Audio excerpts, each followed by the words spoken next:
dentro del hospital donde están las personas que pueden ser monitoreadas 24/7, pues están en un estado muy peligroso.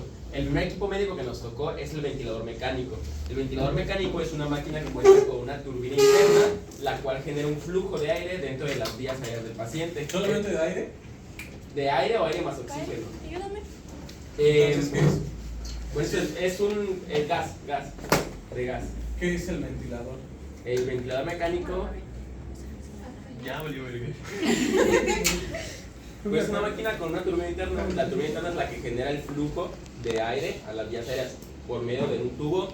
Es un equipo de asistencia respiratoria.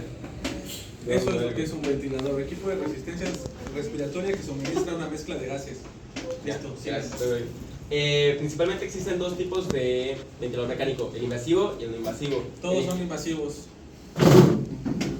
El invasivo puede ser por medio del tubo endotraqueal o también puede ser por medio de una traqueotomía en la cual se conecta el tubo y manda el aire a los pulmones mediante la introducción, sacar el aire por medio de intervalos. En este caso es la inspiración, la expiración y la frecuencia cardíaca.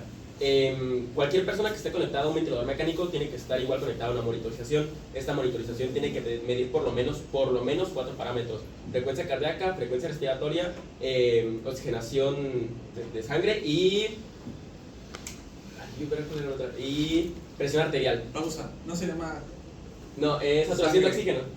saturación de sangre. Saturación de oxígeno en la sangre. Y todos los ventiladores mecánicos son invasivos. Todos, absolutamente todos. ¿Por qué? Porque en pacientes en UCI todos están entubados. Y sí saben que es entubar. ¿Ok? Si lo que les estoy diciendo es un sistema o un equipo de asistencia respiratoria, ¿por qué no sería invasivo? Sí.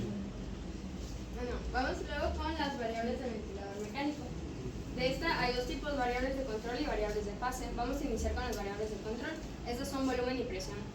El volumen es pues la cantidad de gas que se le administra al paciente. Este se mide en mililitros por kilogramo de peso ideal. En pacientes adultos es de 6 a 8 mililitros por kilogramo de peso ideal. En el volumen también hay que mencionar lo que es el flujo. El flujo es básicamente volumen entre tiempo, es decir, la velocidad. Y este se mide en litros por minuto. También lo que es el volumen tidal o volumen corriente, ese es el volumen suministrado por cada respiración. ¿El flujo de qué? ¿Cuál es el flujo en el ventilador? ¿El flujo de quién o de qué? Del gas que se le administra. Ajá, del gas o de los gases. Bueno, luego está la presión. La presión es la fuerza que se necesita para poder mover este volumen. La presión se mide en centímetros de agua. Aquí se puede apreciar cómo funciona el ventilador mecánico. Este es por volumen y este es por presión. Cuando funciona por volumen, lo que pasa es que el volumen es el mismo en cada una de las respiraciones, pero la presión cambia. Y cuando es por presión, pues ocurre lo mismo. La presión es la misma en cada una de las respiraciones, pero el volumen cambia. Esto ocurre por la resistencia que puede haber en los pulmones del paciente. Yo que sé, puede ser la rigidez que hay en los pulmones o incluso la presencia de moco. Si es por volumen, digamos que al paciente se le administran 500 mililitros de aire para que se cumplan siempre esos 500 mililitros. Si hay algún tipo de resistencia, se va a necesitar de más o menos presión. Y ocurre lo mismo con la presión. Si se necesita, se programa de 30 centímetros de agua, para que se cumplan siempre esos 30 centímetros de agua, el volumen va a ir variando. ¿Por qué se hace esta división de volumen y presión? Básicamente porque la presión pues es fuerza, y esta fuerza lo que puede hacer es causar daño en los pulmones. Por eso para pacientes muy delicados, pacientes neonatos o pediátricos, se necesita de evitar lo máximo posible estos traumas, y por eso es que se usa de presión. Luego pues vienen las variables de fase. Vamos a empezar con el trigger, también conocido como gatillo o disparo. Pausa. ¿Son los únicos dos modos que trajeron? Sí. Ahí les van los modos de ventilación. Ventilación controlada por presión, ventilación controlada por volumen, ventilación asistida por presión y volumen, y ventilación asistida por volumen y presión. Esos cuatro son los principales modos de ventilación de un ventilador mecánico. No les voy a explicar para qué es cada uno, porque no se los voy a preguntar en el examen. Solo se los voy a preguntar lo que les acabo de decir. Bueno, ahora vamos con el trigger. El trigger es básicamente el inicio de la inspiración. Primero que nada, aquí está el tip que voy a explicar en un momento. Básicamente este es el aire que hay antes de que inicie la inspiración y la expiración, es decir, antes de que inicie la respiración. Este de aquí sería el trigger, que es básicamente el inicio de la inspiración es del PIP y luego la entrada de aire. Hay dos formas en las que se puede presentar el trigger. Primero está esta, que es la que está completamente controlada por el equipo, y luego está esta. Se puede ver que hay una pequeña caída. En este caso no hay por qué lo trabajo así. Pero básicamente pues aquí se puede ver esta caída, que es básicamente el esfuerzo del paciente. Una vez que el paciente hace un esfuerzo y no puede iniciar la inspiración, entonces se activa el trigger aquí abajo y se inicia la inspiración. Luego tenemos el ciclador. El ciclador es bastante simple, es esta parte de aquí, que es el cambio de inspiración a expiración. Es decir, el cambio de entrada de aire, hay una pequeña pausa y luego sale el aire. Ese es el ciclador. Aquí se puede ver también el ciclador. Luego está el límite. El límite depende del modo en el que se utiliza. En este caso, si se usa por volumen, el límite sería el volumen máximo. Y si se usa por presión, sería la presión máxima en la que se trabaja. Yo tengo una pregunta. ¿La mezcla de gases entra directo al paciente o no? No sé.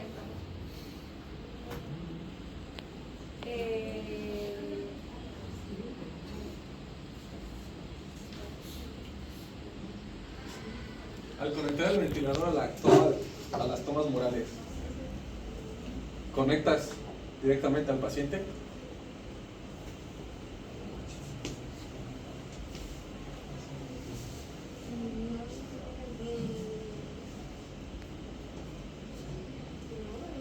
¿Por qué no? Sí, no, la respuesta es no.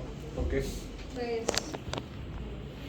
¿Qué hace el oxígeno y el aire puro que vienen de las tomas si conectaras directamente al paciente?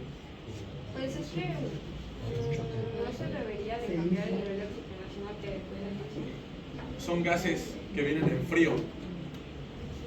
¿Qué pasa si le metes un gas frío al paciente de golpe? Se asfixia. No, quema, corroe. Puedes quemar pulmones, vías aéreas, etcétera, etcétera. ¿Cómo mitigas eso? Bajando la temperatura. No. Recuerden que tú no puedes bajar la temperatura ni regular la temperatura del gas porque vienen desde arriba.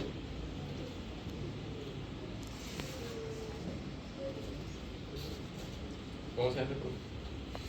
Dos tipos de filtro: filtro de humedad y filtro EPA. HEPA, EPA. ¿Para qué funcionan? Uno limpia y humedece el aire, filtro de humedad, y el otro, ese mismo aire ya limpio, va a procesar bacterias, hongos. Recuerden que la inspiración es la que va a salir del cuerpo. Entonces esa inspiración viene con bacterias, bla bla bla, aunque no los veamos. Esos son los filtros que debe de utilizar un ventilador para que pueda realizar el ciclo del trigger completo, que es el trigger, el inicio y el fin de la inspiración. Si empieza la inspiración con aire sucio, llamémoslo así, ¿qué proceso, cómo creen que regrese el aire al paciente? Porque, o sea, exactamente, si se supone que en tu inicio del trigger tienes inspiración, subes al pico y en la bajada y en el regreso es la expiración del paciente, tu aire tiene que estar totalmente limpio. ¿Claros? ¿Seguros? Ahora sí, sigan. Ahora voy a explicar el PIP. El PIP es la presión positiva por fin de la expiración. En términos simples, al momento de la respiración hay dos tipos de presiones, la positiva y la negativa. La positiva es que los pulmones se llenen de aire, y la negativa es que los pulmones expulsen todo ese aire. Básicamente los pulmones nunca pueden estar completamente vacíos porque si no se puede llegar a una hipoxemia y pues, se colapsa el pulmón y se muere el paciente. Entonces lo que se hace es que se deja presión positiva, es decir, se deja aire dentro de los pulmones para que se evite este riesgo de que se colapse el pulmón. Normalmente es de 5 a 8 centímetros de agua. Por ejemplo, cuando es por esfuerzo del paciente, en este caso debería de tener un trigger para que no se vaya la presión por debajo de la silla de los pulmones.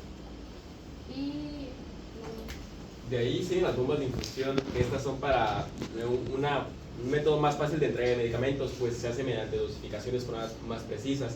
Existen dos tipos de bombas, las de jeringa y las volumétricas. Las volumétricas funcionan mediante una cámara de bombeo y funciona más que nada para volúmenes más grandes, por ejemplo de nutrición o de transfusión de sangre. Y las de jeringa son para transfusiones que precisan, bueno, que ocupan, perdón, volúmenes más pequeños, pues ocupan más precisión. Entonces, la ventaja de esto es que como en tratamientos más largos ocupan estar cambiando constantemente las jeringas, y las de volumen pues son más precisas pero son un poquito más grandes. Funcionan mediante un sistema eléctrico el cual ayuda al... Por ejemplo, ¿puedes regresar al anterior? Es una de jeringas, ya no creo porque tiene una jeringa. Y estas son las volumétricas. Bueno, hay muchos medicamentos que se pueden usar en las bombas de infusión. Pueden ser intravenosos, que en los intravenosos vienen también quimioterapias, los de nutrición y también los analgésicos, pero son para temas de quirófano. Las variables de la bomba de infusión, aquí vamos a manejar. Primero está el volumen. El volumen pues es la cantidad de sustancia que se le va a administrar al paciente.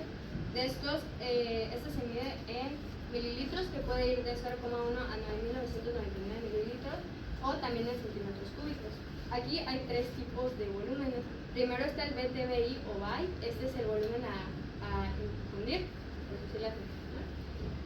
Básicamente es el volumen que se le programa a la bomba. Luego está el volumen real, este es el volumen que ya puede administrar al paciente, y por último el volumen restante, que es el que le falte de administrar al paciente. Luego tenemos el tiempo. En el tiempo hay dos. El tiempo para empezar se configura en la bomba. Estos es el tiempo real y el tiempo restante. El tiempo real es el día transcurrido y el restante es el que pues, falta por pasar en la bomba de infusión. Luego tenemos el flujo. El flujo, como mencioné con el ventilador mecánico, es volumen de tiempo. En este caso sería de mililitros sobre minuto y es en las volumétricas. No hay duda con las bombas de infusión, ¿verdad? Ya las habíamos visto. En la bomba de infusión es importante mencionar el bolo. El bolo lo que es una cantidad alta de la sustancia que se le administra al paciente en un periodo de tiempo generalmente corto, que normalmente es el máximo. Y luego vamos con la presión. La presión sigue siendo la fuerza. Y aquí hay que mencionar la presión de oclusión. La presión de oclusión es la presión máxima que puede haber en la bomba de infusión. Si se supera la presión de oclusión, lo que pasa es que suena una alarma y la bomba se para. Hay tres niveles de presión de oclusión, los cuales son la baja, media y alta. La baja es de 300 milímetros de mercurio, la media es de 360 milímetros de mercurio y la alta es de 900 milímetros de mercurio. El bolo va directamente relacionado con la presión de oclusión. Generalmente, si se usa un bolo y se supera o cuando se usa uno muy alto, se superará la presión de oclusión. Entonces, pues se va a parar la bomba. ¿Cuánto les falta? Desfibrilador, monitor Y y electrocardiograma y ya. Infusión eléctrica y ¿Les quedó dudas del equipo anterior que expuso el desfibrilador, SG y Todas. monitor? Pues, creo que usted que el desfibrilador más o menos. Los tres, de hecho, ya se los dije. Sí, pregunta. ¿Alguien tiene duda de esos tres? ¿Cómo funcionan las dos fases que maneja el desfibrilador y eso? No tiene duda. ¿Seguro? Yo tenía una duda. ¿Cuál?